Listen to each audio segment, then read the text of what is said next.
ნინი მოგესალმებით. გამარჯობა. როგორ ხარ? კარგად, როგორ ხართ? მე მგონი კაი ადგილი შეგირჩიე სასწავლებლად. ფანტასტიკური, ძალიან. დავიწყე ბავშვობიდან. დედაჩემი, რომელიც არის ლოტბარი და ასწავლიდა გალობას, ფოლკლორს. ეს ყველაფერი ბავშვობიდან მესმის. მე ვეტყვი საზოგადოებას, რომ შენ სასულიერო პირის შვილი ხარ. არ არსებობს, არ მახსენდება ის პერიოდი, როდესაც მე დამაკლდა ან მამის მხრიდან ყურადღება, ან ფიზიკურად დამაკლდა მამა. მამა ჩემ კონცერტებზე სულ არის. იშვიათი გამონაკლისები ყოფილა, როდესაც მამა არ ყოფილა. სულ ყოველთვის, რა თქმა უნდა, ტაძარი და ბავშვობიდან ეს დიდ ადგილს იკავებს ჩემთვის და სულ გრძნობა მათს. ის მართალია, რომ დირიჟორი მკაცრი უნდა იყოსო?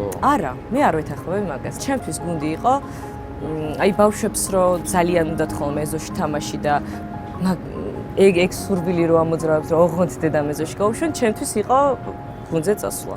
მართლა? კი, ჩემთვის ყველაზე დიდი განტვირთვა, ყველაზე დიდი გართობა, იქ ურთიერთობები რაც ბავშვებთან მქონდა.